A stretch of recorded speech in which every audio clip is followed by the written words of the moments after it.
Oh my god. 4 in the morning and doing a stream? Why?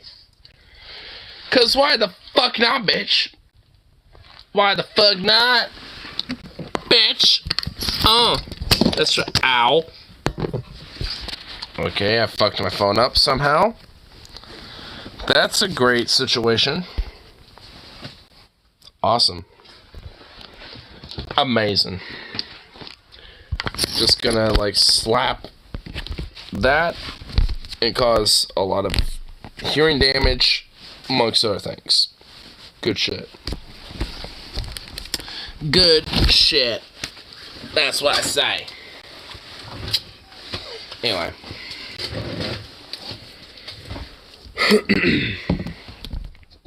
Maybe for just a short little amount of time.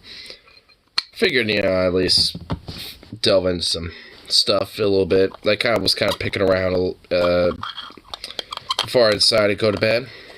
So, yeah. I just realized it is 4 a.m. So, fuck it. I don't give a fuck.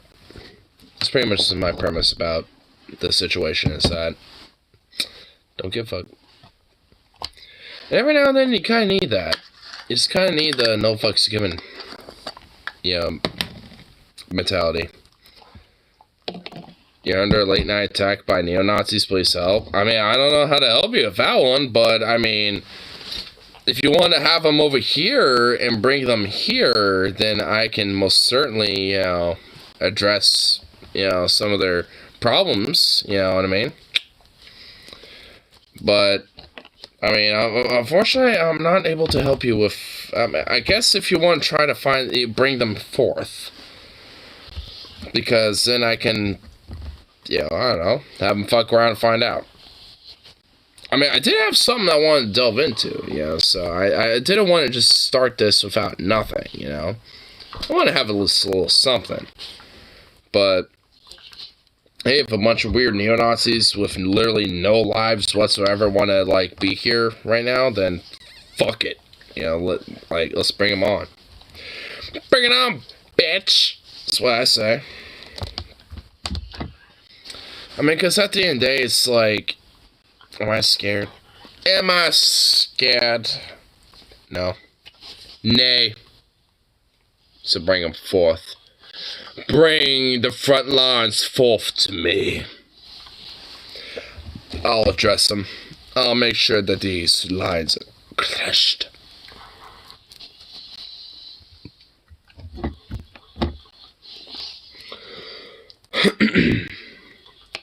There's Jewish people hiding in the adjacent apartments. Well, make sure that they stay hidden and that they potentially have arms to defend themselves when, they may or may not potentially be caught.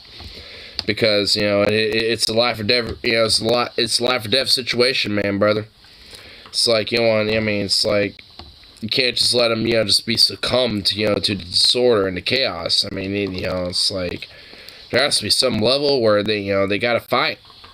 I mean, that's kind of what at the end of the day is what I believe. It's like, it's like, hey, when push comes to shove, man, it's like, it's between life or death. It's like, hey, would you rather fight for, life, or would you rather just succumb to the death? It's like, for me, I'd rather fight. I think a lot of people, kind of feel that way, so I think, I'd encourage that type of mentality. Including to those, Jewish folks that are hiding. It's like, yeah, you gotta fight to survive, but at the same time, maybe you gotta just kind of fight, to quell, that aggression, so you can be able to survive just a little bit more. Sometimes that's what's needed. That's what's necessary.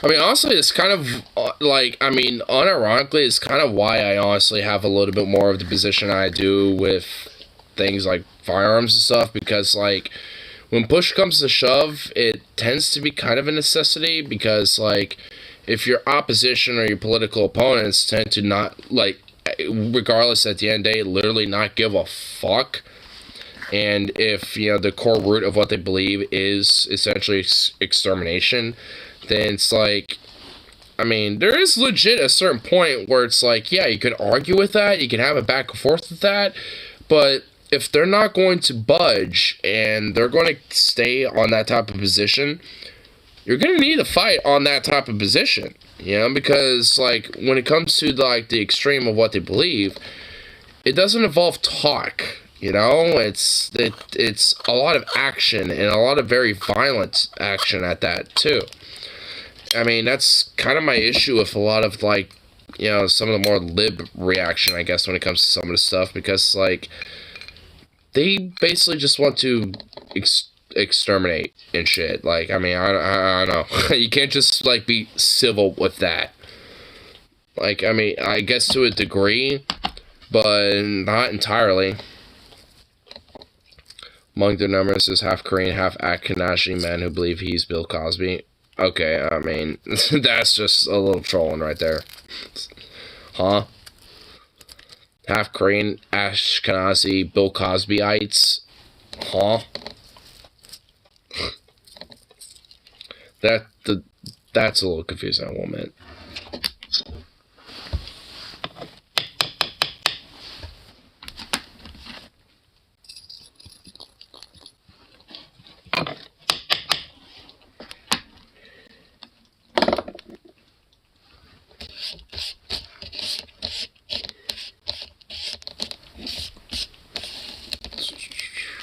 There we go.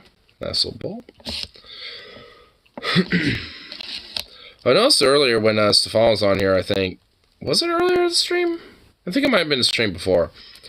But it's just like, oh, hey, that Measure 114 would be, like, very terrible for, like, queer folk and stuff in Oregon and shit. And it's like, what's kind of funny is that there actually are articles about that. Like, I'm not even kidding. There are articles about queer folk in Oregon that are in support of the legal challenges against Measure 114 that are in the local courts in Oregon right now. Because they think and they believe, and I think it's true and accurate, that when it comes to queer folk who may potentially be able to acquire permits and things like that, they would be denied because of the law enforcement, because of how far right and their biases are. And queer folk, especially, when it comes to in the PNW in Oregon, they believe that Measure 114 is actually, kind of against their rights when it comes to their own personal means of defense.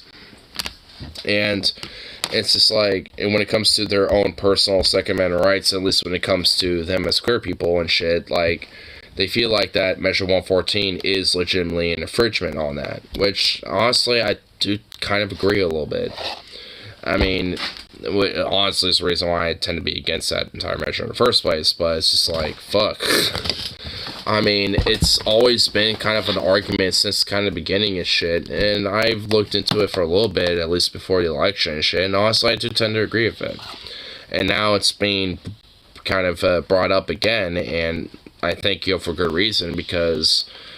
I mean, it's like when you got police departments where, Measure 114 is supposedly, like, the permit system is supposed to go through them, and their bias is to the far right and a lot of these nationalists and white supremacist types and shit, and in the past, they have fervently, at least, Oregon Police Department have fervently, like, been open about their biases about that type of shit. It's like, our queer folk or like minorities or like anybody else in between all that shit who ain't a far right chud, are they supposed to feel comfortable knowing that the law that's going to be enacted is essentially under their jurisdiction, which their bias is against them? I mean, if they want to personally have firearm and shit for whatever reason, whether self-defense or not, it's like it's irrelevant, but that shit gets infringed at that point. It's like, that's a little bit of an issue, all in all. Like, fundamentally, honestly. I mean, it's not even necessarily just because, like, oh, law enforcement's a little, like, like, biased about this type of shit. It's just like, I mean, if there's, like, an infringement on just a basic, right of, like, anybody just for whatever arbitrary reason, that's kind of an issue. I mean, if there's legitimate, like, criminal or mental issues, or factors that come into play, that's fine. But, like, oh, you're gay, or you're black, or you're this or that, well, you don't get a gun. It's just like, what the fuck? I mean, basically giving, the credence or the jurisdiction to any law enforcement or the police department or any authority to essentially allow that type of ruling and shit is, legitimately not just unconstitutional, but also unlawful and discriminatory. And the current Measure 114 law kind of allows that. And it's kind of fucked. Honestly, like half of Measure 114, I'm not even against. It's just that it was so poorly worded and poorly executed that I can't be in favor of it. I mean, it's just so fucked. Like, honestly. I mean, that's why it's temporarily blocked right now, because, I mean, there's so much BS with it that there needs to be kind of like a court to, siffle through everything and shit.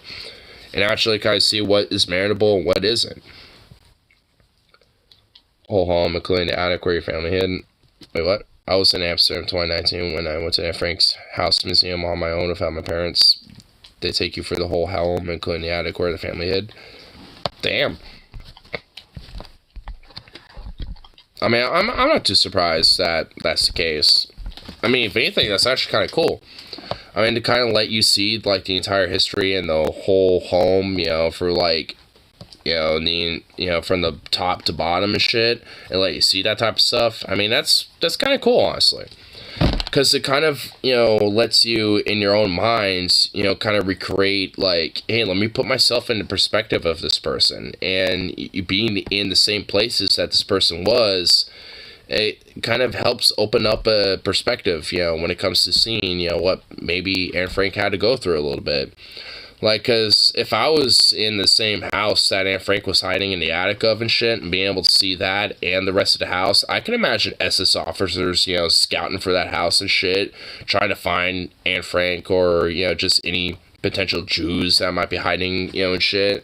Just, them scouting around and just did not notice, the attic, accessibility and shit. And just, like, this family just being scared shitless, maybe like the dad, maybe having a gun, just like, hopefully Nazis don't show up, whatever the fuck, because, that would basically be the life or death of them. There's definitely some spooky shit, honestly, stuff like that. I like to go to mainland Europe, not just for that type of stuff, but just for, like, all sorts of historicity, when it comes to, Europe, especially like the Netherlands, France, Germany, Poland, shit like that. I mean, really cool to check out those places. Different museums and all that shit. It'd be pretty cool.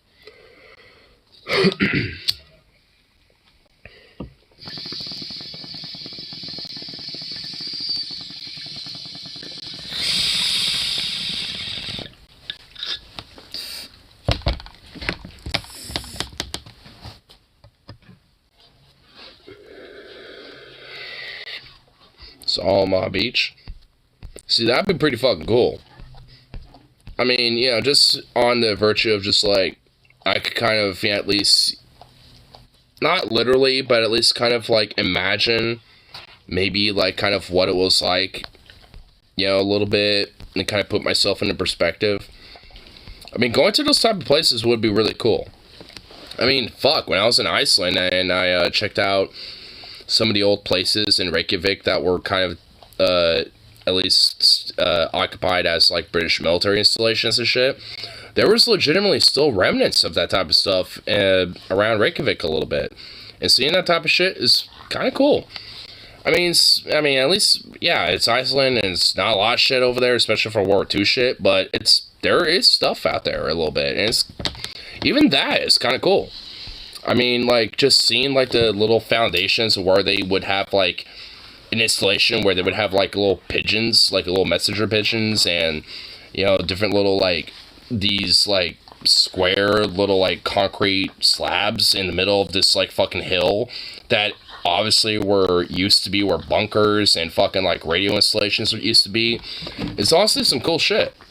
Because I could kind of imagine myself and, kind of imagine those type of things being there and being like, shit. Like, I mean, there was legit, like, some shit going on, like, 60 years or 80 years ago right here. But today, it's just, I mean, at this point, like, college students from, like, Reykjavik University fucking, like, ride their bikes and shit over, where I was at and shit. You know what I mean? Like, I mean, it's kind of cool shit, you know, honestly. Kind of seeing, like, the modern, like bike trails stuff that were kind of, implemented in there, and nonetheless, still a lot of this old, like, historicity is still there a little bit. It's cool shit. And I can imagine just mainland Europe even being more, like, rife with that type of stuff. Just more enriched with that type of shit. That's what I loved about Iceland. It was just, like, a tiny little, like, tippy toe into, like, a lot of, like, old European history a little bit. I mean, and Iceland in itself is, like, got a lot of ancient history and shit. I mean, and that, for me, was just, like, a little tippy toe into that type of stuff. And it's like, I just want to discover more of it, honestly, you know? Get, like, a little metal detector, go in Germany or something, fucking just, like, explore the forest with a metal detector and just, like, find some shit or something. I know there's, like, a video of, like, a dude who was doing that type of shit who found, like, live grenades at one point. And legit, like, pulled a pin on those bitches and chucked them, and they went off. They were legit live grenades and buried in the fucking, like, German Black Forest or whatever the fuck in, like, Eastern Germany, and they discovered the shit and pulled it up, and it's like, is this still live?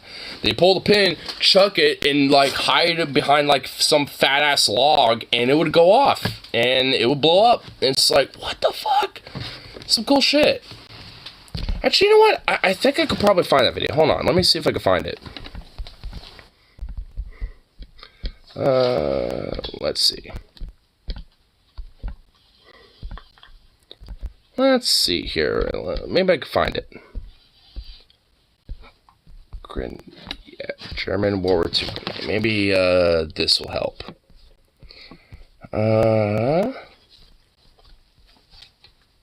It legit does not. It shows different videos of, like, hey, this is what a German World War II grenade was like. Blah blah blah blah blah. And, like, it's showing a lot of videos of that, but not like a video of a dude discovering it. Because I know there was a video about that once.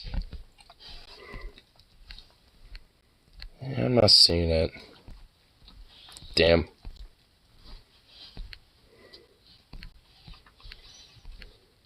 Whatever. That's a quick little look. Video about what?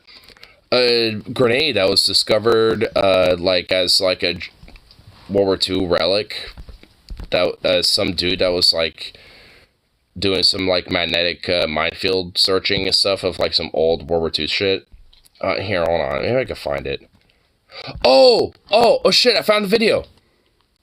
Throwing a live World War II hand grenade again? Oh, so there's multiple videos of this. Here, I found it. I did find it, though. I found the video I was talking about. 4 and a half. Oh, this is exciting. Let's just do it. Hold on. Here, let me go back a little bit. Two different angles. So this guy found a legit... So this grenade right here... So this looks like actually a Russian grenade, actually. And this is live. And he legit fucking chucks it, and it goes off. 5 seconds. It's about 5 seconds. 1, 2, 3. And he pulls the pin here. 4 and a half. Oh, this is exciting. Let's just do it. Chucked. Oh shit. And they hide. 1, 2, 1. 3, 4. See what I mean? They fucking, like, found a grenade that was still live. They chucked that bitch, and it went off. I mean, did you hear that boom? Did that boom, though? 3, 4. Oh, there it is. That's the grenade that he launched. And look, there's the pin. Like, that pin is still there. Like, it's rotted away, but he can still pull that away and fucking chuck that bitch. Who you're planning on tending to? No, but I can't tend to this to anybody. Like, it's a grenade in Germany that was discovered by this guy. I mean, honestly, I guarantee you the actual grenade itself is probably like... Well, it's not on Hornet. It's gone now. It's just like one bee and they're saying, oh, don't touch it, you'll die, you'll die, you'll die. It's not going to kill us, is it? It's just one little thing in a little nest. And it's comfortable in there. Wait, what was this? A nest? Oh, he found like a wasp nest or something? What the fuck? Yeah, it is a wasp nest, actually. Yeah. That's kind of cool thing about, like, you know, doing metal detecting out in the woods and shit, especially like old World War II sites, is that you might find some random shit like that. Actually, if you go to, like, air museums, like, I remember at the Evergreen Air Museum that's, like, west of McMinnville in Oregon, like, that air museum, like, some of the airplanes outside legit have gigantic wasp nests inside of them, so you might want to, like, if you ever happen to be at, you know, like, in Oregon and check out the Evergreen Air Museum, legitimately, you might want to avoid some of the aircraft because there are legit fat-ass wasp nests inside of them, and you don't want to be near those. Like, you might want to check out those planes up close and shit, and, like, maybe feel them a little bit and stuff, but don't go near them because you'll get stung to shit. I'm not kidding. They like to make their nests inside, like, you know, the little, like, fucking air tanks and shit. Like, you know, like, if you know what the MiG-15 looks like, you know, with that big, gigantic, like, air tank in the front of the cockpit and shit. Like, grenades, you know, fucking, you know, or not grenades, like, wasps and shit like to, you know, nestle themselves in that type of shit. That grenade video seems fake to me. I mean, I don't think it is, because there's a lot of videos, not a lot, but there's at least, like, 2 or 3 different videos like that I've seen. Like, there's different videos of people that have found, like, the, you know, found different, you know, like, things, you know, from, World War II that they've discovered, and for the most part, can still be, like, live for the most part. It was recorded in Germany, detonating grenade and uploading video to YouTubers on persecution. Well, if it's like a tourist and they live in another country, I mean, how would they be able to prosecute that person? You know what I mean? Like, I don't know. Like, I mean, if you make a video well after your visit in Germany and stuff, I mean, it would be kind of hard to prosecute that person. You know what I mean? Like, I don't know. I've seen different videos of it, so, man, figured that if there are, like, legit, like, live grenades that, you know, could potentially be discovered and, you know, blown up, I mean, I'd imagine that, you know, like, people would have videos of that. It's wait, hold on. The MiG-15? No, MiG. Like, Migovich. Here, hold on. I'll look up a MiG-15 for you.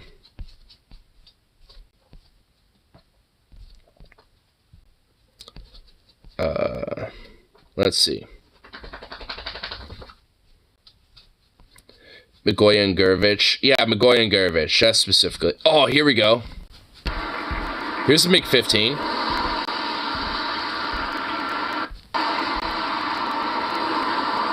Look at that bad boy. That is a bad boy right there. Oh, yeah, look at that. That's a trainer. This is a 2-seater. This is a trainer version. We'll see this in the air. Yeah. Watch her go airborne. Dude, she is beautiful. Look at that bird. Beautiful bird.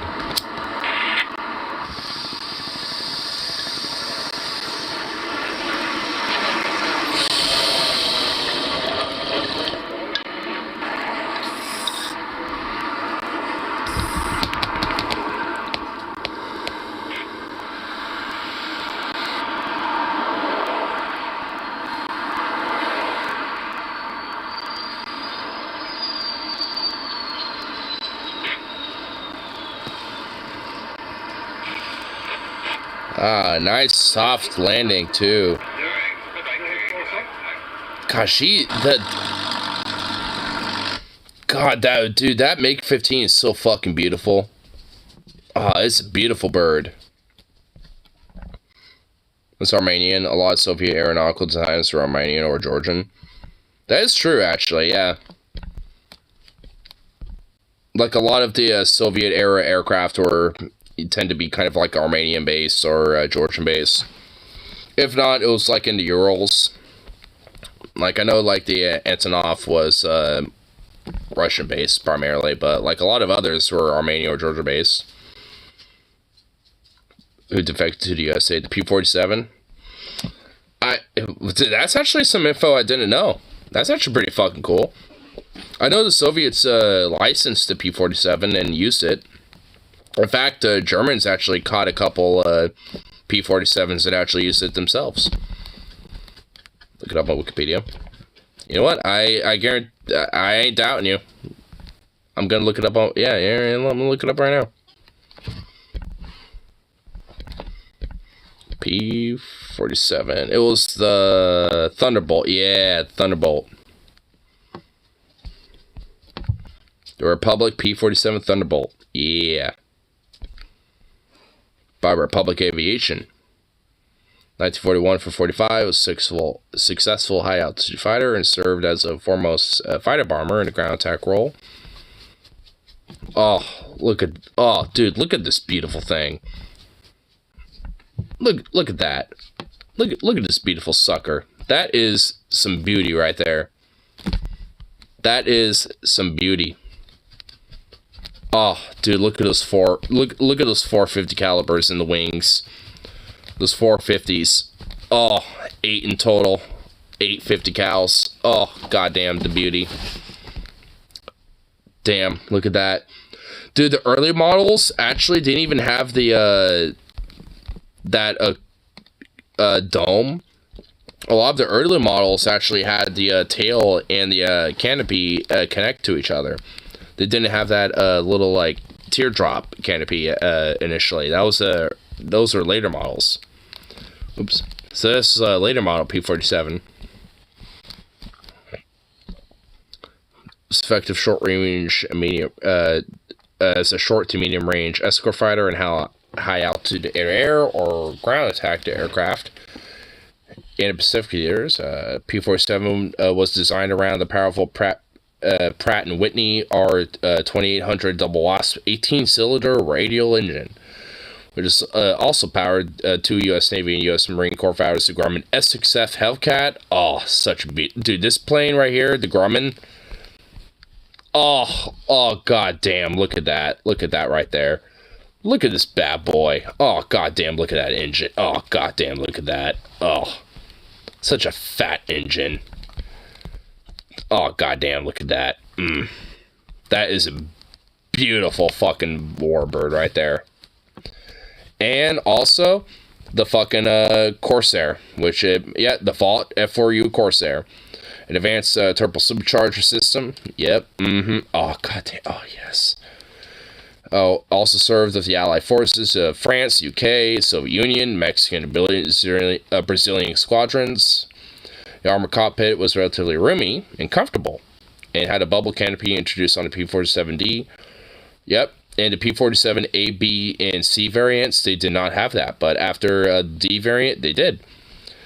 Nicknamed the Jug, owing its appearance if it stood on its nose, the P-47 was noted for its firepower, as well as ability to resist battle damage and remain airworthy.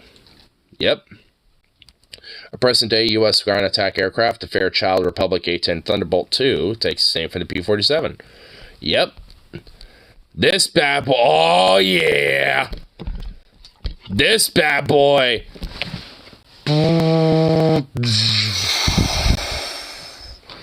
Dude, this motherfucker, dude. Oh, hell yeah, dude. Dude, that fucking minigun. Dude, everyone knows the sound of that minigun right there.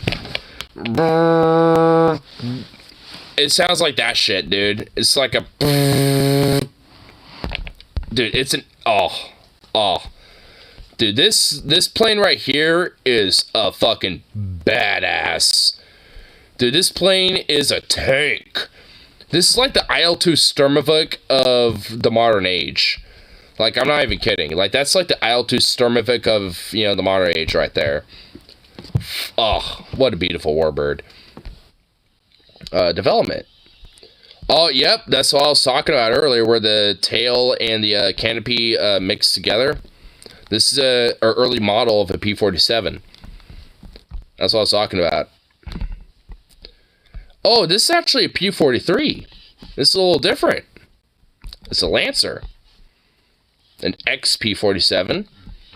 Dude, look at that. It actually has like a little bit of a combination of a P-51 Mustang. Like that engine and the front model right there looks like a P-51.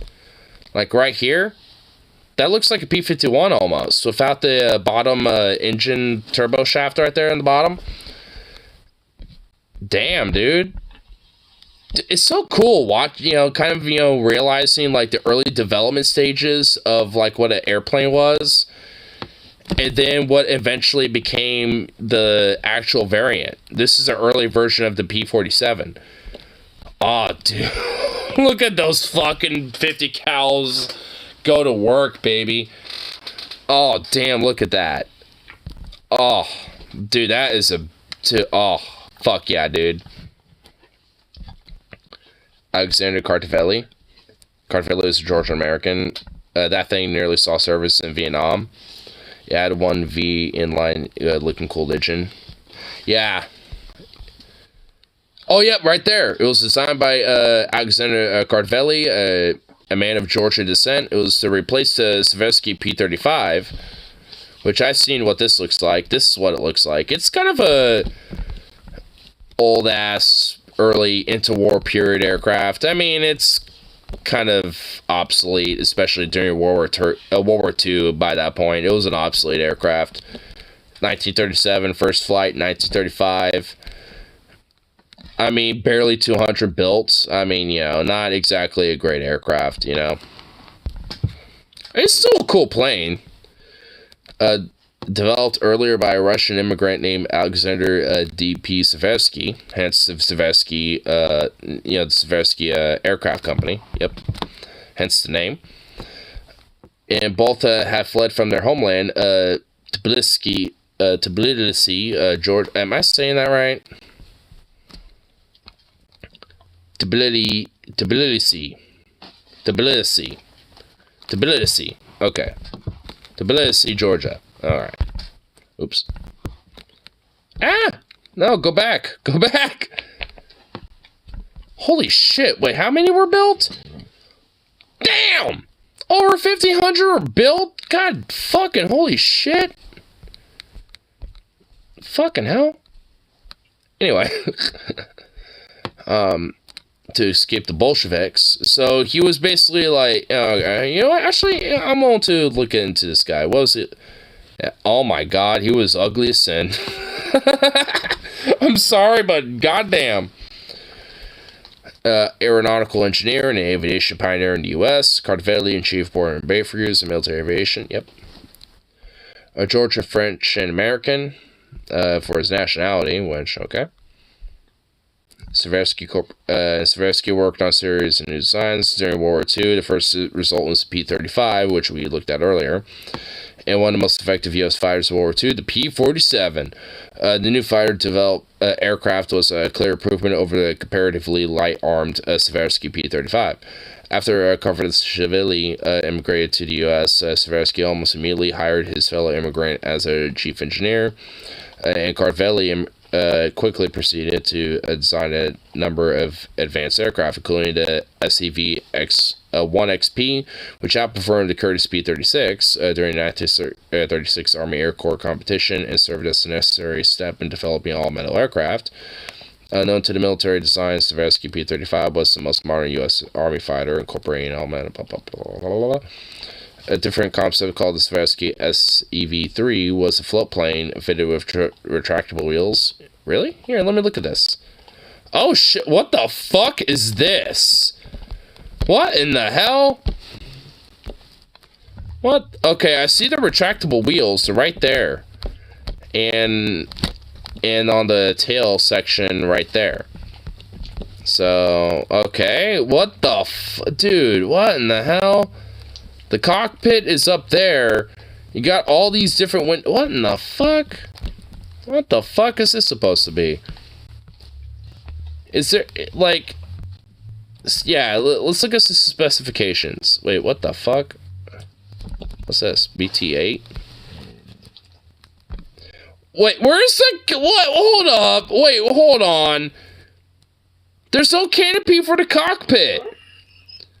Like, wait, is that right there supposed to be it? Like, and it closes in? Wait, hold on. There's some canopy missing. If that closes up, there's still holes in... Oh my god. Dude, what the fuck is this? What is that, man? What the fuck is this? Dude, the canopy is barely what the fuck? It was open cockpit. I realize this, but like, what the fuck, man? Oh my god. What? Man. You would think by this point they would kind of fix that. I guess not. Wait, what the fuck? Hold on, what is this? Republic XF-91 Thunderceptor? Okay, what the fuck is this? What are those wings, dude? What are these wings? What the fuck are the wings? Look at that, what the fuck? What? Why are they bigger on the end? What the fuck? What? What is it? What the fuck is this, dude? 1940 canceled. I wonder why, because it looks like shit. It looks like fucking shit, bro. It developed from the F-84. How in the fuck did it develop from this? This actually looks dope. It actually developed from the P-80, if I remember correctly. Oh my god, this developed into the Thunder... Wait, the Thunder Screech? This fucking thing? Dude, there's actually video of this thing being ridiculously loud. This is literally the loudest plane to ever exist. You want to hear this fucker?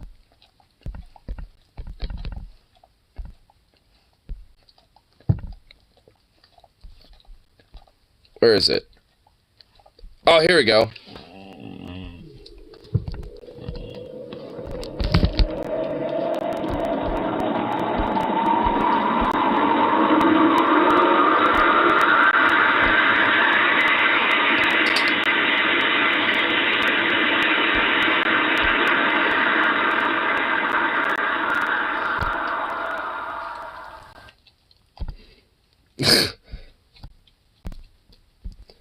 The exit serpent plane, the sound when playing is control causes people to faint, vomit, become slightly deaf, and repeatedly soil themselves. Here, let's see if we can find another recording of this damn thing.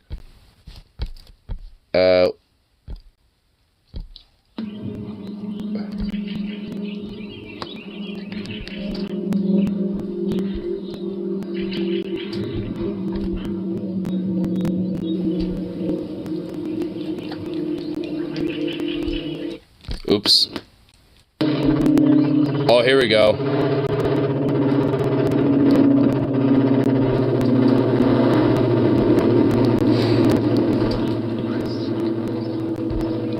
(101 decibels).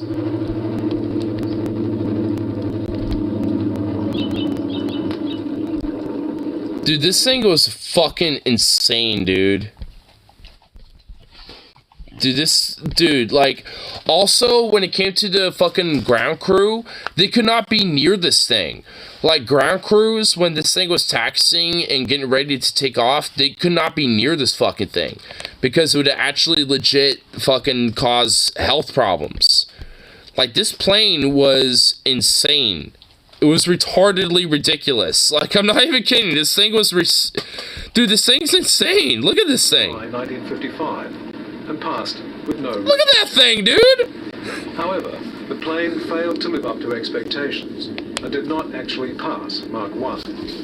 It managed to reach 670... But it reached, like, retarded-ass fuck decibel levels to where you literally deafen yourself and literally shit your britches because you were hearing this damn thing. which made it the world's fastest propeller-driven aircraft, but was useless for the Navy's purposes. Yeah, this thing was literally useless. It was just built just for the sake of testing it. To seeing how fast a turboprop can go. A major limitation on propeller-driven aircraft had already been recognized. At speeds nearing Mach 1 and then passing through it, different parts of the propeller would be simultaneously traveling at speeds above and below the speed of sound. The stresses involved are massive, and the whole area of propeller design and construction needed revolutionary changes to cope with the various loads that would be encountered. As a test vehicle for the assessment of this technology, the plane was very valuable.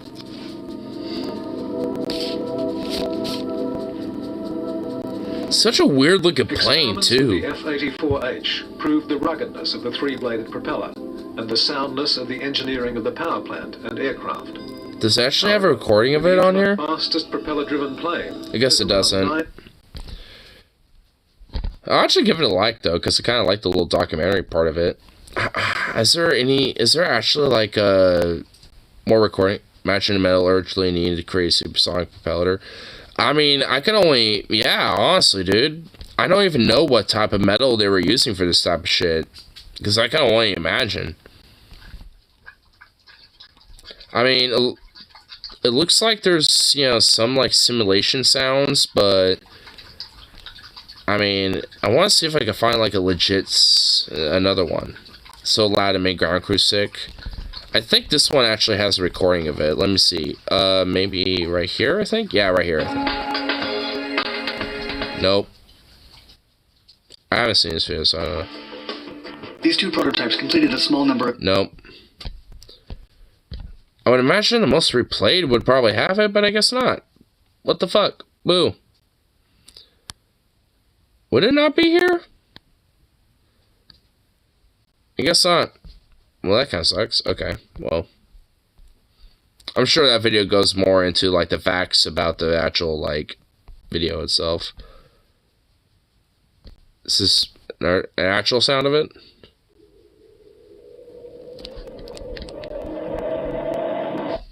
Oop.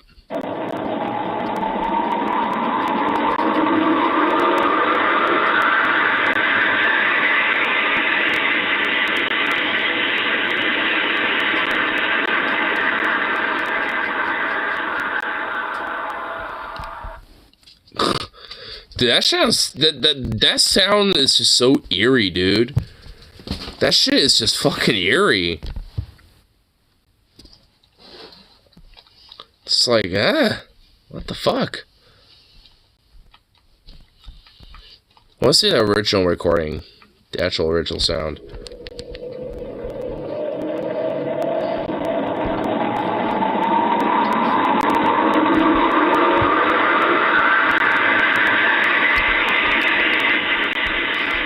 Turning it down.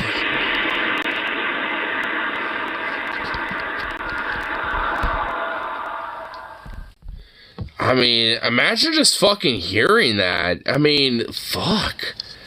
Dude, that would be crazy, dude. The Poe, too. I mean, that was literally like a farming, like, crop duster. That was like literally a crop dusting plane. It was configured during World War II to be kind of like a light, you know, biplane bomber and shit. And essentially basically be, you know, like a bomber that can be like a kind of a short range bomber that can get into specific targets and do very precise indirect bombing raids. I know the all-female 588th Night Bomber Regiment pretty much primarily used the Po-2s.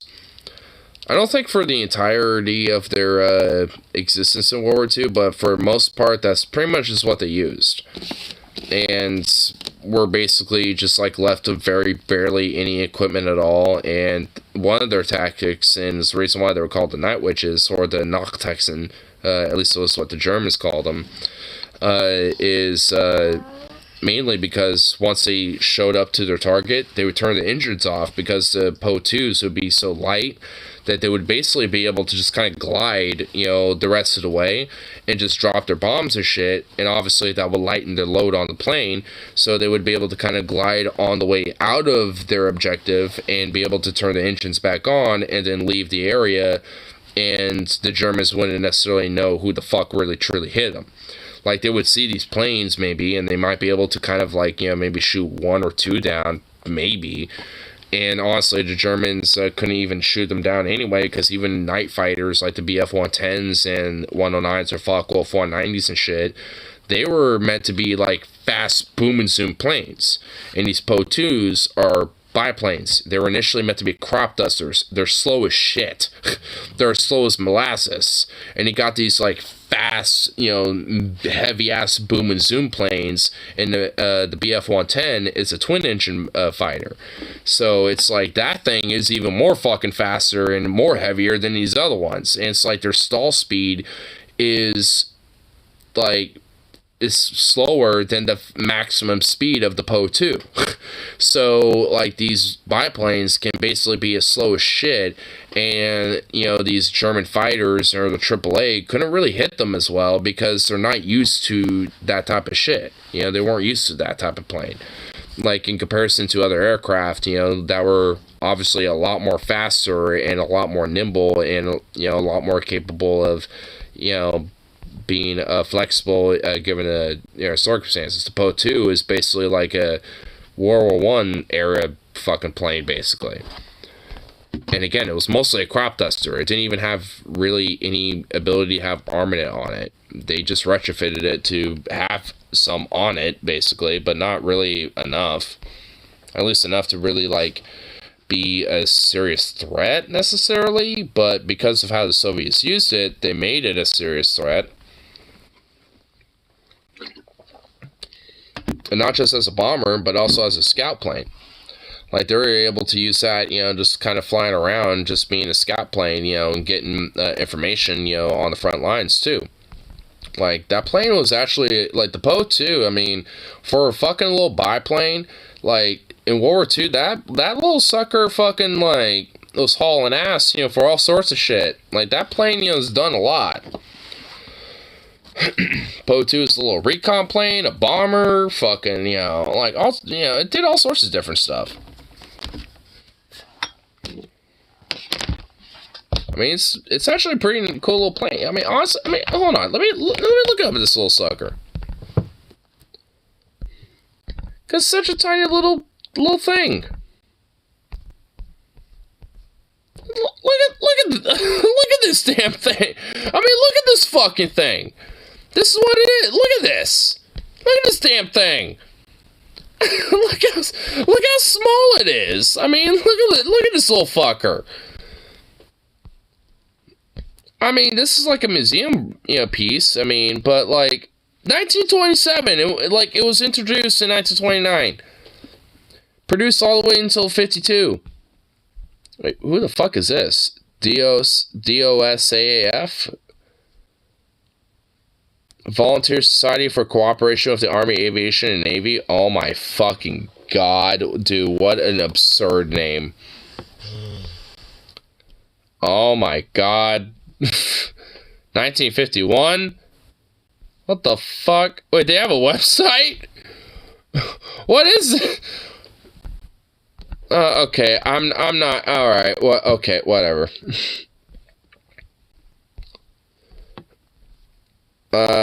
Surviving aircraft, yeah. There's one in Croatia, some in the Czech Republic. Is there any in America? Oh shit, there is. Oh, there's one in Everett, Washington? In the Heritage of Combat Armor Museum? Oh, fuck yeah. Oh, it's airworthy? Dude, fuck yeah. Dude, all the Po-2s in the U.S. are airworthy. There's one in the Military Aviation Museum in Virginia Beach, and the Fantasy of Flight in Polk City, Florida. And the Flying Heritage and Combat Armor Museum in Everett, Washington. Dude, fuck yeah. Cool. Nice. I wonder how they got those.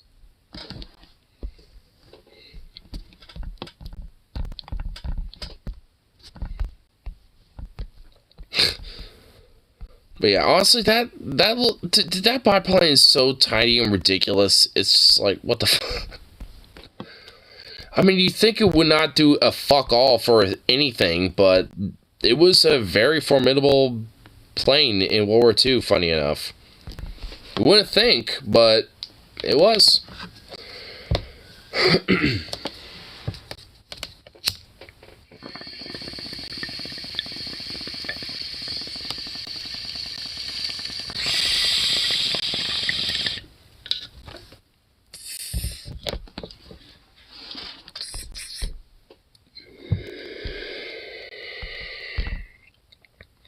Wait, here, let me go back to, what's his name? Where is he? Here you are. Carvelli. Yeah.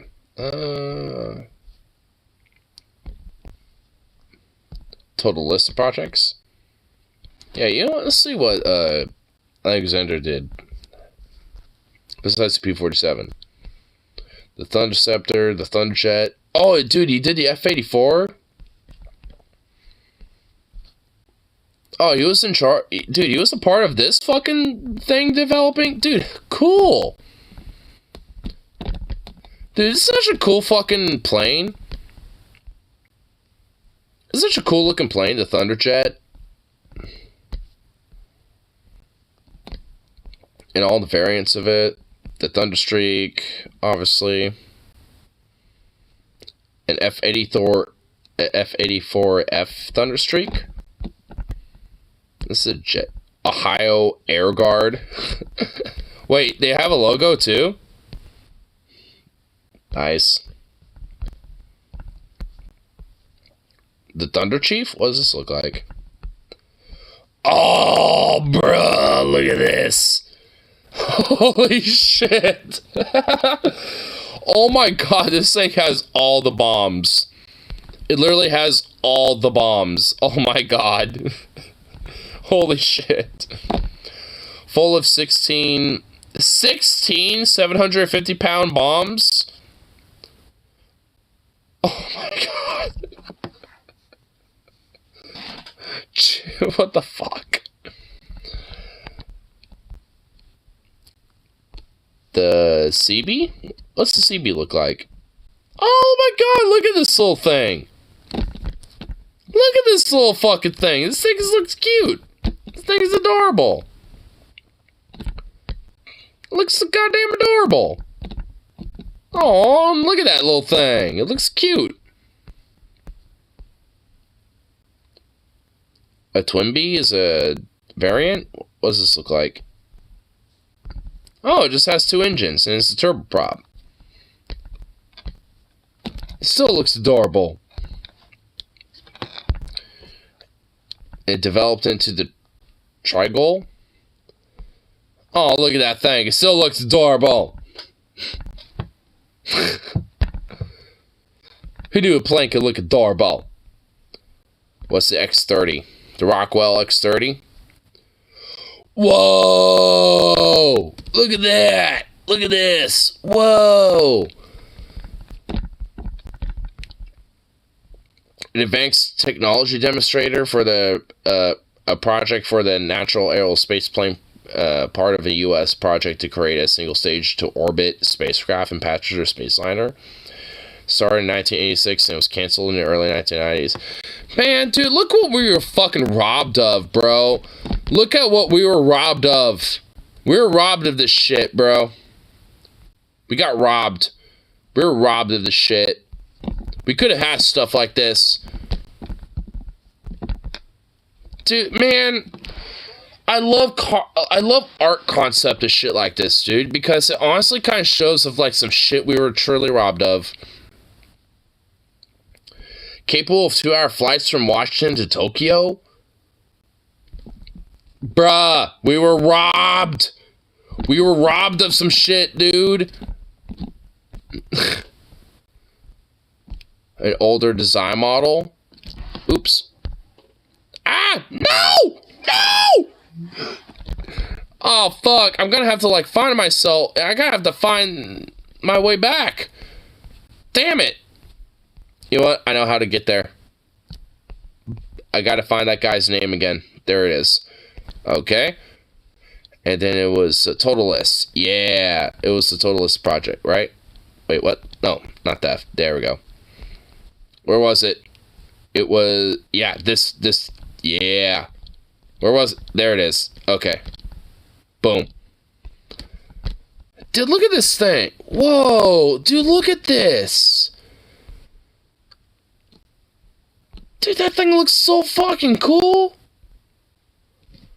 We were robbed. We were robbed of some cool shit, dude.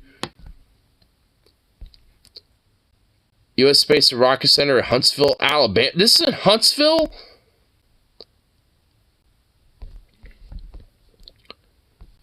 A newer design mock-up display in Huntsville, Alabama. Dude, this is in Alabama. Dude, look at this thing. Dude, look at that. That's so cool. Oh, you can kind of see where, like, that concept art model, you know, where, like, that cockpit was. You can kind of see where it was supposed to be. It's supposed to be right there. Dude, look at... Oh, my God, that's so cool. We were robbed. We were robbed of some cool shit. The NASP concept is thought to have been derived from the Copper Canyon Project of the Defense Advanced Research Project Agency, DARPA. From 82 to 85, in his 86 State of the Union address, President Reagan called for a new Orient Express that could, and over the next decade, take off from Dulles Airport, accelerate up to 25 times the speed of sound, attain low Earth orbit, or fly into Tokyo within 2 hours. Research suggests maximum speed of Mach 8 for a scramjet-based aircraft, as the vehicle would generate heat due to adiabatic compression, which would expand considerable energy. The project showed that much energy essentially could be covered by passenger. Mach 20 then seemed possible. Why don't we fucking, like, experiment with this shit? Like, we did this in the fucking 80s, apparently. We were testing some of this. Like, why don't we do this again? Like, seriously. Like, why don't we actually legit test this shit again? The result was a program funded by NASA and the U.S. Department of Defense.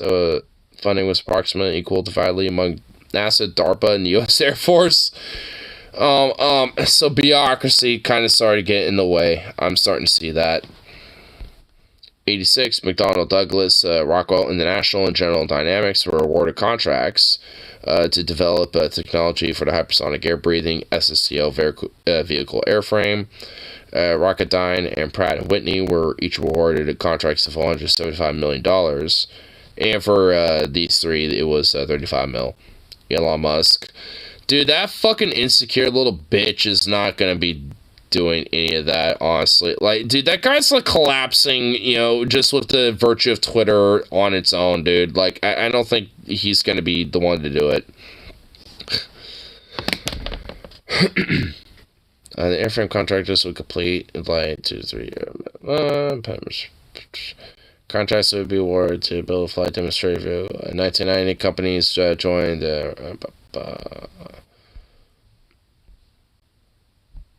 carrying a crew of 2 and a small payload. The demands well, I guess that doesn't necessarily mean weaponry. The demands of a human-rated vehicle with instrumentation more expensive and required for technology. The X-30 program was terminated amid budget cuts and technological concerns in '93. Boo! We weren't ready yet. Fuck your budget cuts and fuck the technical concerns. We are ready now. We are ready for this. Legacy. A more modest hypersonic program culminated in the uncrewed X-43 Hyper-X. What does this look like? Whoa! This actually was fucking tested. Look at this fucker. Holy shit! Look at this little bastard. Look at that little bastard right there. Damn! Pegasus rocket booster accelerating NASA's X-43A dark object mounted on the nose. Shortly... Oh, so the X-43 is the very thing on the front. Whoa!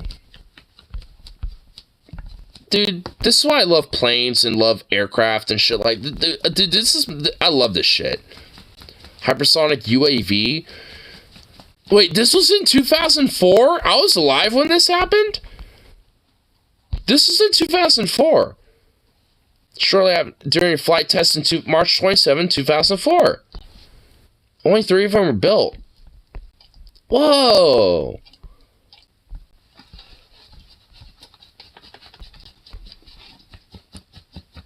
And replaced by the X-51? The Wave Rider. Whoa, look at that. Look at that concept art. Dude, I love concept art so much. I love concept art when it comes to things like this. I think I've seen that stream. I know that one. The altitude of 70,000 feet, the aircraft designed in was the X-51 in 2005. It completed its first hypersonic flight. This thing was flown. It was flown in 2010. Wait, hold up. Is there more pictures of this? Is there a real one? Under a B-52. Oh, it's yo. Dude, look. What the fuck? Look at that. Look at that thing. Looks like a missile. Robotic technology demonstrator hypersonic test aircraft. Only 4 of them were built?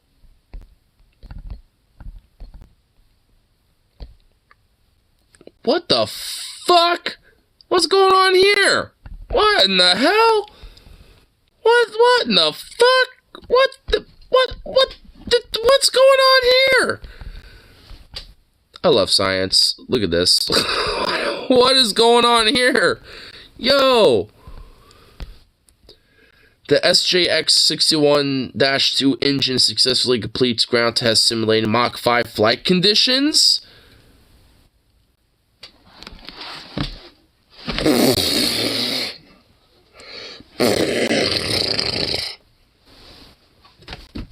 Bruh. It's not that thing right here that we're looking at. It's this. It's like that right here. It's this thing. Dude, look at this. Dude, what the fuck? Look at that fucking thing. That's an engine. All that right there is this is the thrust right there. Oh. Dude, this is why I love science so much. This is so fucking cool. Like, this is some really cool shit to me right here.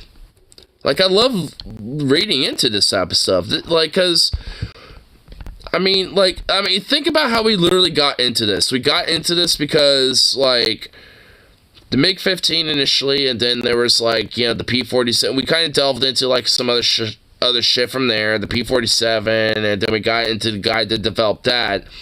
And then we got into some of his other works, and now we're just literally developing, or we're just like exploring the stuff that he developed. We're just literally looking at the shit that he had direct, you know, correlation with. Or at least was a direct influencer. Like, what else? all the F-84s, the XF-12 was the Rainbow. The XF-12. Whoa! Look at this! What the fuck, dude? This looks like a B-29 but small. It looks like a baby B-29, dude. Look at this little thing. Aerial reconnaissance. Only 2 of them were ever made? Dude, why not? Why not make more of these? Look at this little fucking thing. Dude, this thing looks so cool.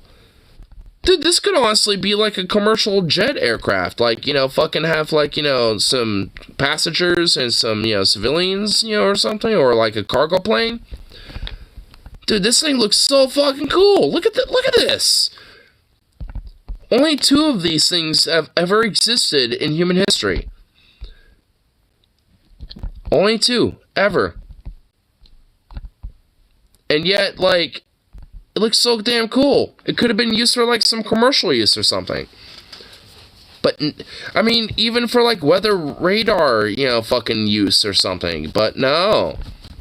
Only 2 were ever made, and then it was canceled because, got too woke or something. I don't know.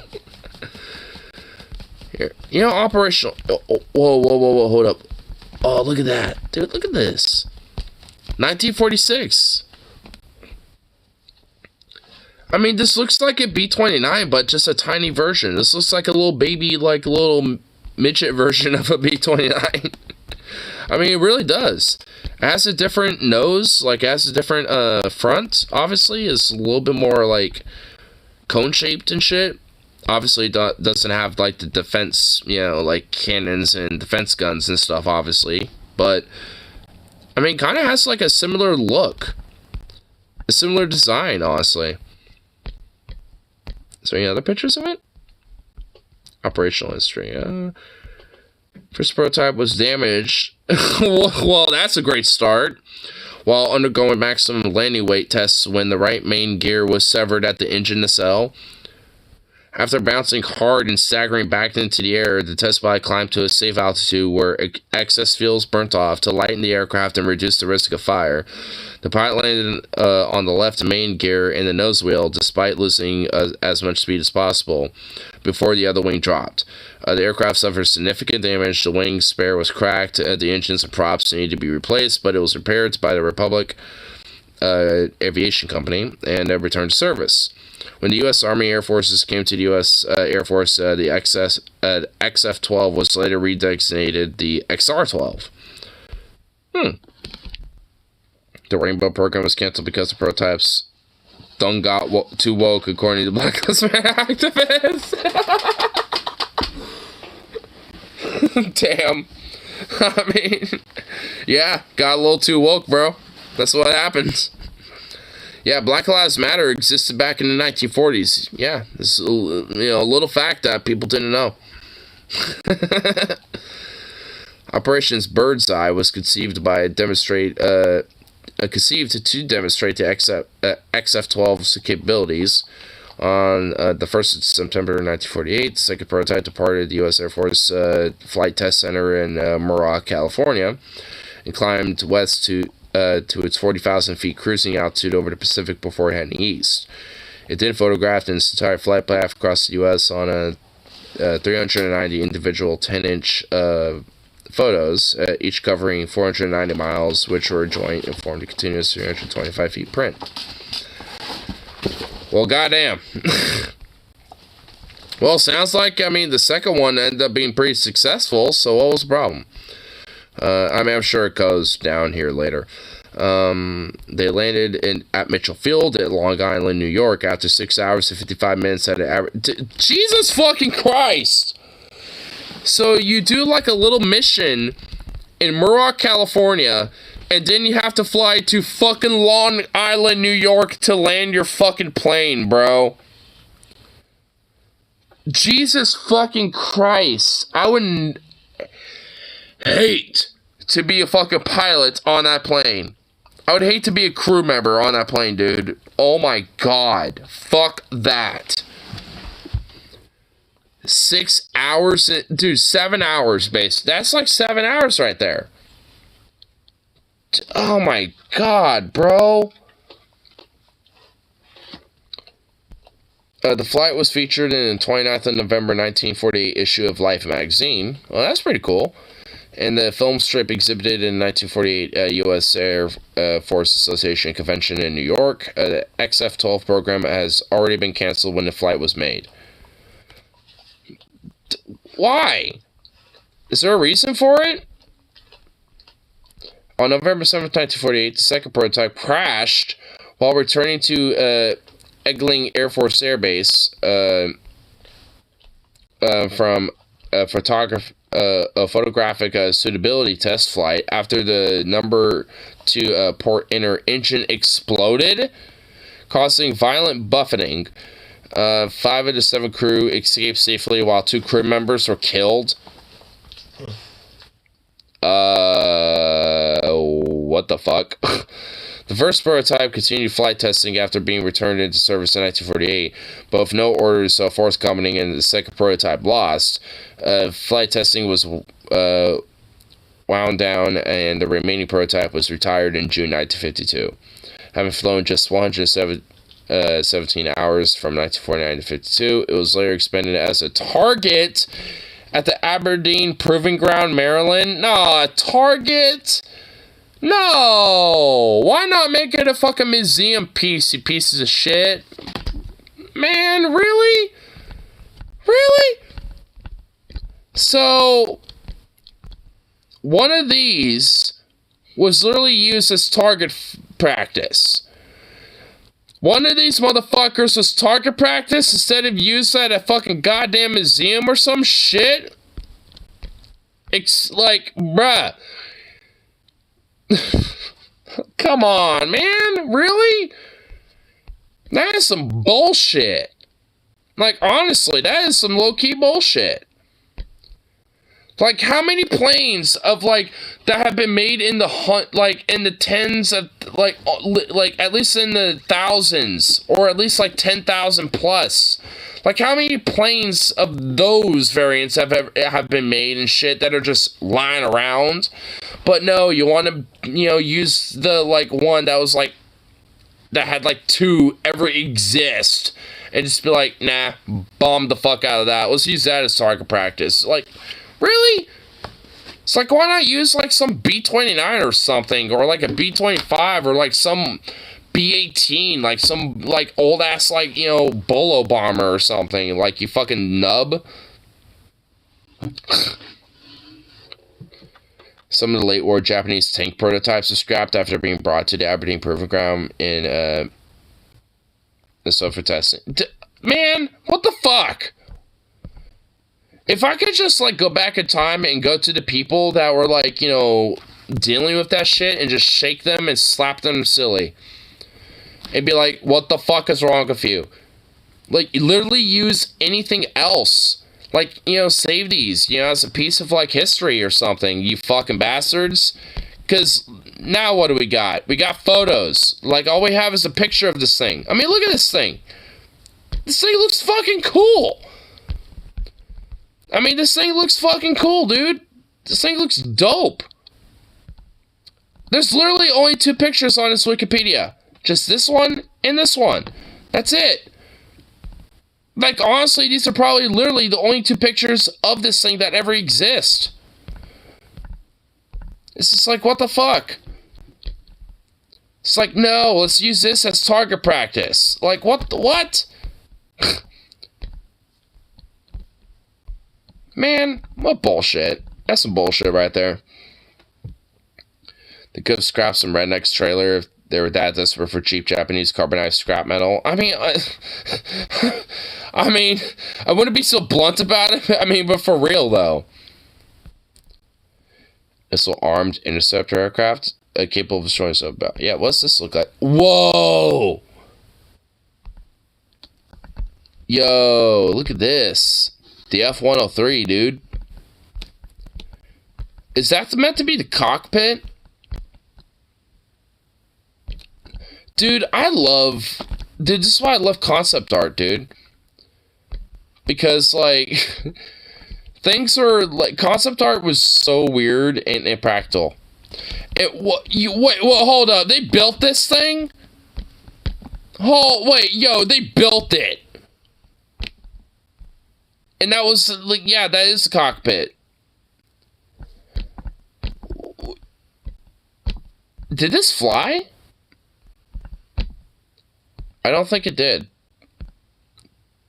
Yeah, I think they only built a mock-up. Cancel that mock-up stage. Yeah, they only built a mock-up. Crew of 1 pilot. Is it meant to have anything on it?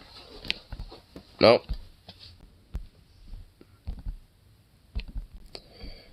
Power plant.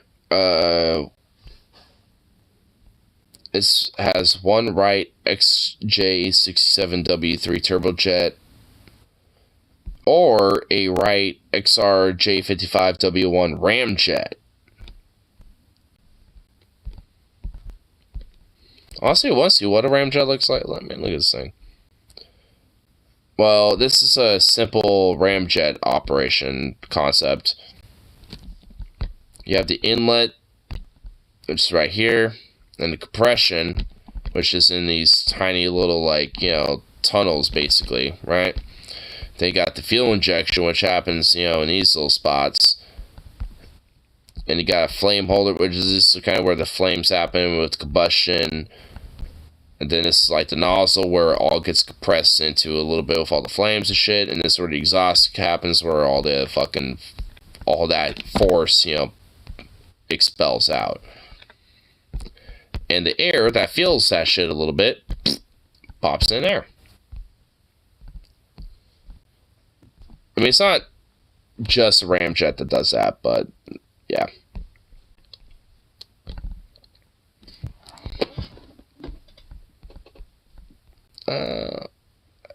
XF-84?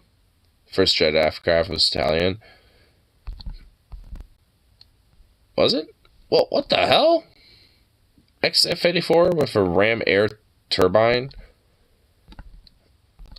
What the fuck? This looks like a thunder screech. Wait, well, hold on. What's going on over here? What the fuck?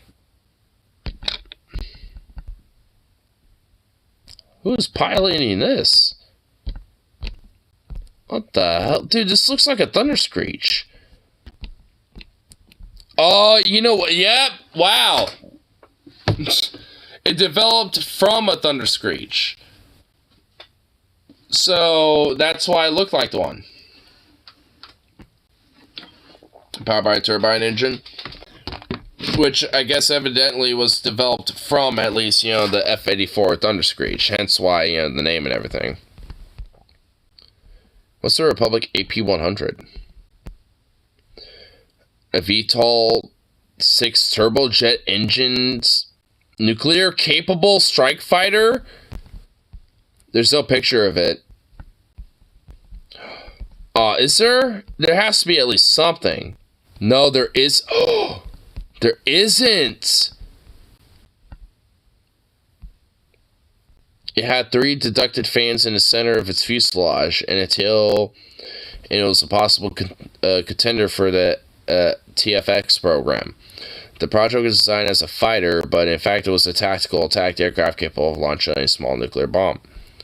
The weight of the aircraft would have been 38,000 pounds, with its engines generating 1,400-400 pounds of thrust and capable of speed up to Mach 2.3.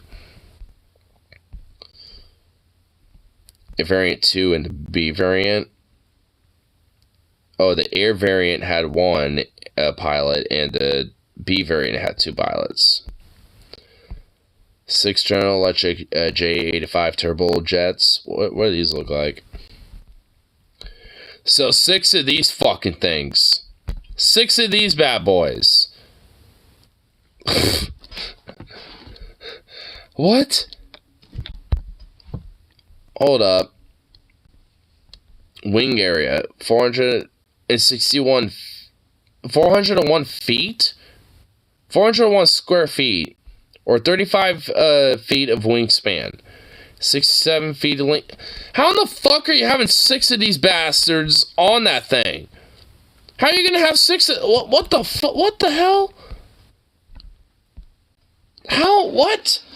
I want to see a fucking like concept art or something of the. Hold on, what AP1? You know what? I'm actually gonna see if I can find something of this. Hold on. Let me see here.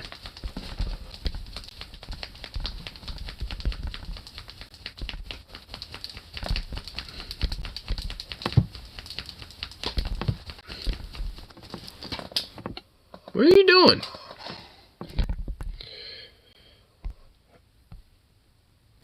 A battery? What? No. Here, let me see images. I'm literally getting. Oh, wait. I think I might have found some concept art. Oh shit, I did. Yeah, so here's some concept art. So I guess the 6 engines were supposed to be here? Well, this looks like 3. AP-100 VTOL fighter. Oh, wait. Okay, so 1, 2, 3. 1, 2... I think there's supposed to be a third maybe on the bottom? Or maybe back here. So 1, 2, 3, 4, 5, 7. I think 3 here, 2 or 3, 4, 5, and then the 6th one in the back.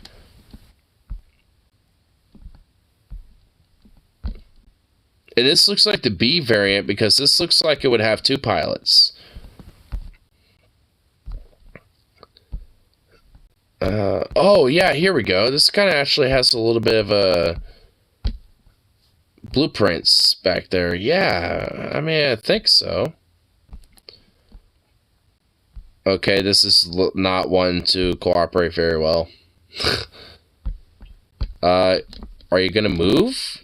Can you move like? Can I just? Oh my God. Can I get? Can you do something like get out of the way so I can like visit the web page so I can like view this in a new tab or something? No? Yes, no, maybe so. I guess not. Alright, well, whatever. We saw kind of what it looked like. We saw some concept art at least. I mean, a fighter though? I mean, it definitely looks more like an attack bomber or like a strike bomber. So the idea of that thing being a fighter is... seems a little silly.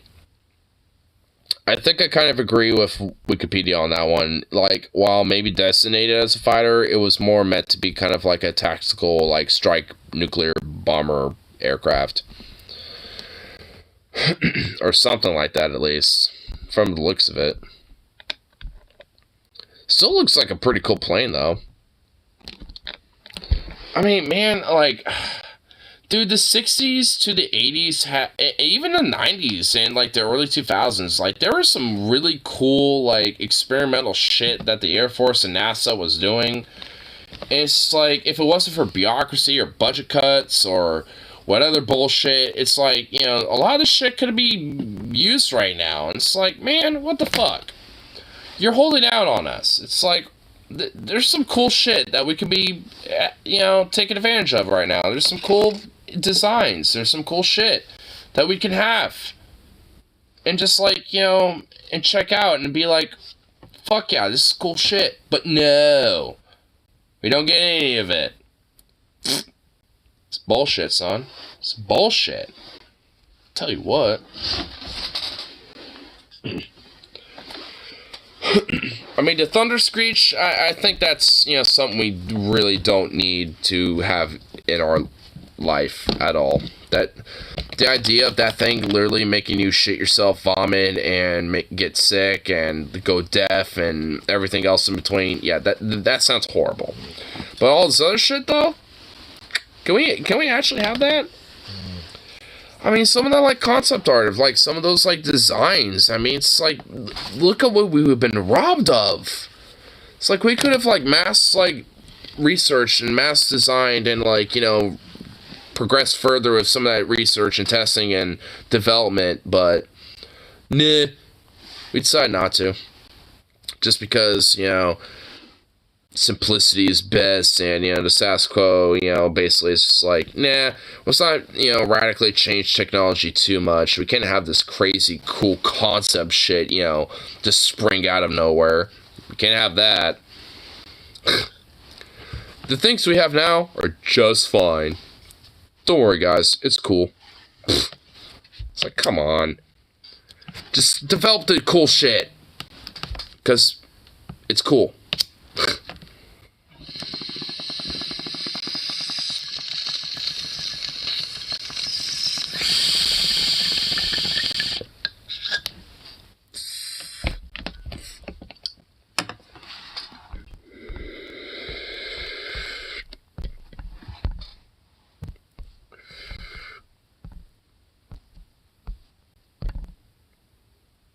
Oh, it finally actually made me go. It got me on that website of that fucking blueprint.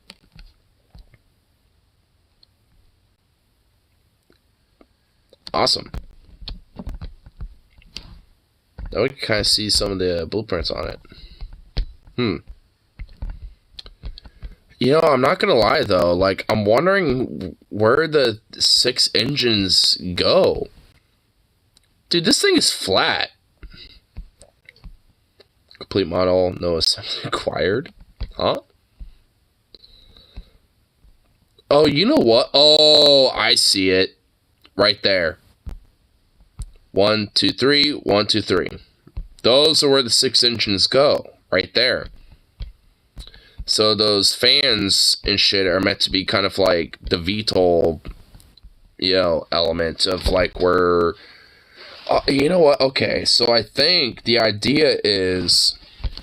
Okay, so the 3 engines, or the 6 engines are going to be like on this, like, thing right here, where it says U.S. Air Force and shit, right? Like, this shit. So the idea, I think, is that when it goes to VTOL mode, is that the exhausts here in the front close up, and then these open up, like on the very top. Like, those open up when it goes in VTOL mode, and those close up. I think that's the idea. I mean, I might be wrong, but I think that's the idea. So then, it doesn't really get, the thrust from there, but it gets it from on the top and the bottom, basically. The whole, VTOL idea. I think that's the idea. Either way, it's still pretty cool.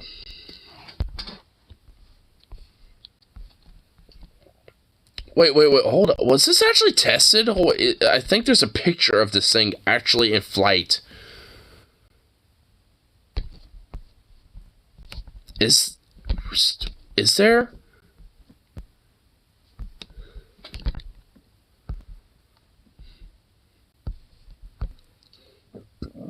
Holy shit, I think there is.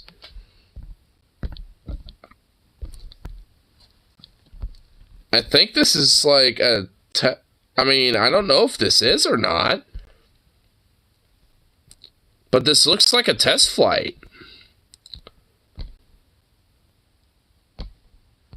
I mean, I don't think it is. I mean, it could be a mock-up, like, artistic rendition of it. But at the same time, that does look pretty real. So, like, I don't know. That does kind of look like, it in, like, maybe a test version of that in flight.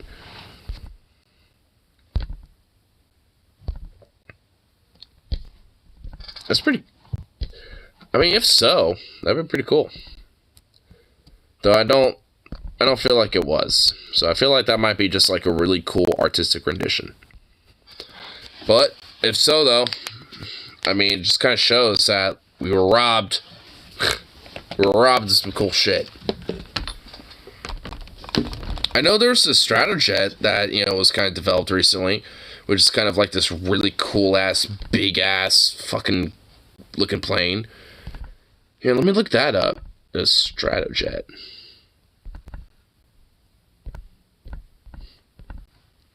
Or the Stratolaunch. That's what it's called. Oh my god. Dude, this thing... Look at this. Look at this ridiculous ass thing. This thing is huge. Oh, Jesus Christ. Okay, we're just going to turn you way the fuck down because we don't really need the audio. Every day 100,000 planes take off, but this flight is unlike any other. Yeah, it really ain't. Dude, look at this. This thing's fucking ridiculous. Look at that. Look at that thing. I mean, what this is meant for is basically meant to take, like, spacecraft and basically launch that shit, or, like, rockets and stuff, like smaller rockets, you know, that would have payloads and shit, and basically fly to, like, you know, the very high levels of cruising altitude and shit for planes, and launch those rockets from there, and thus requiring far less fuel, you know, to get up in orbit. You know, to, you know, visit the ISS, or maybe even go to the moon, or whatever the fuck. So, I mean, it basically, the idea is that it's kind of like a launch platform, you know, for rockets, and for stuff that can go into space. You know, so that's kind of what this plane is meant to be, and considering how fucking huge it is, like, it has the widest wingspan of any plane, even the Mira, the AN-225, before that got destroyed during the Ukraine war and shit. Like, this thing is ridiculously huge. And yeah, it was like just before COVID, so it was like the back of 2019. Okay, yeah, we don't really need all the extra shit, but yeah, still, pretty cool plane.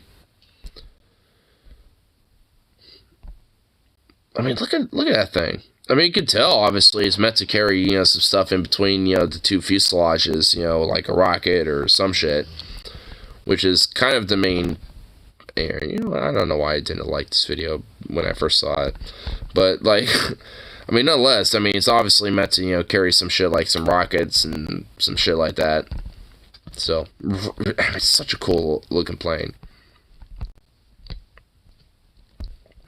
You know, has it done anything since its first launch? First engine hot fire test. Straddle launch rocket flight 8. Captive carry with Talon A's separation test vehicle. Oh, so it has been doing some shit.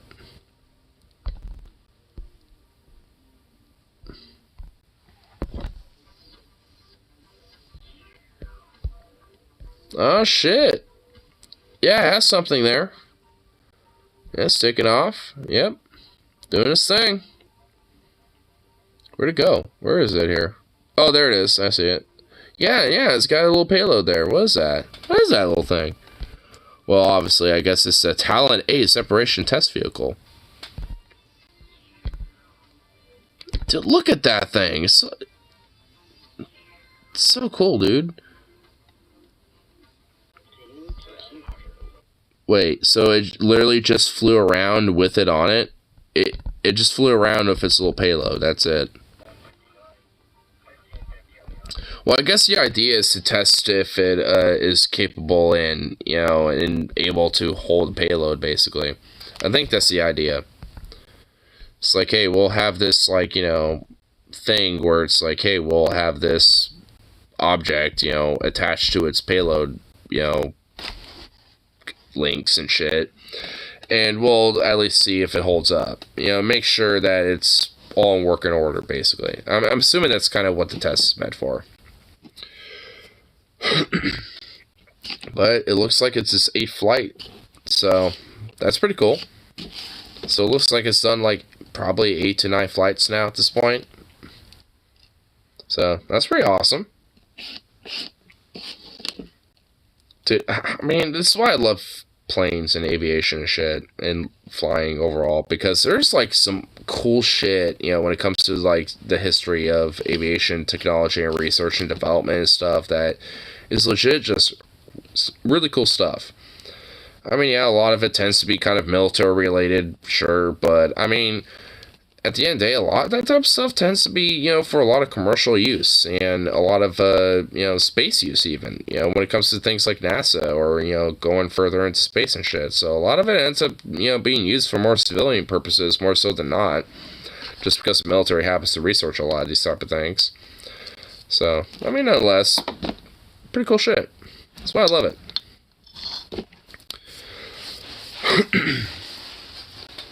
I mean, if I were able to have a pilot's license and, like, fly around, you know, like, even if it's not, like, a stratojet, obviously, but at least, like, you know, a little something, like, even if it's, like, a little Piper Cub, you know, it's, like, that'd be fun.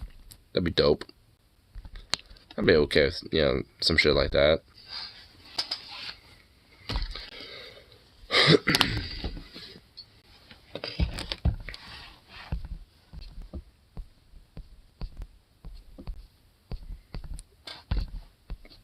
Oh no, I have a wind advisory.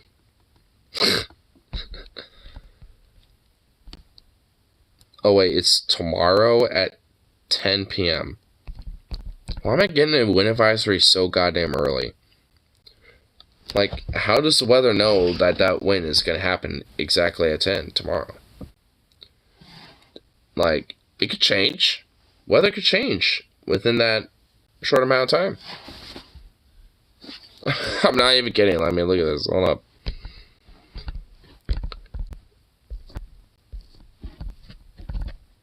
Notification, right? Boom. Multnomah County. I mean, I'm near it, but, I mean, this is close enough to where it's like, this also counts for me, too. It's like, why am I getting an advisory for this shit?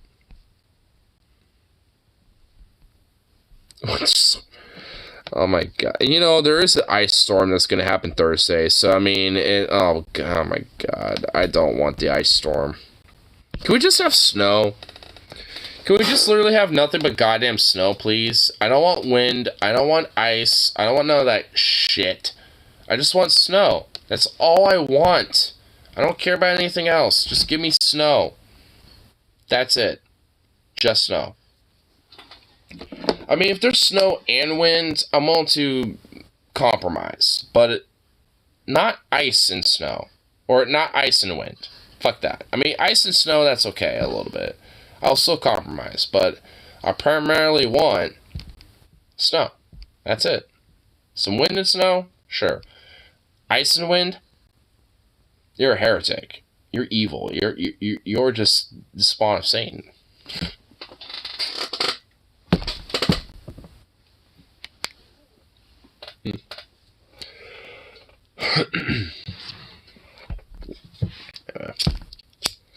Get this last little bowl smoked up. That was all good for the last little bit of the night, the morning, night, morning. I mean, it's kind of like, I guess, at that gray area at this point.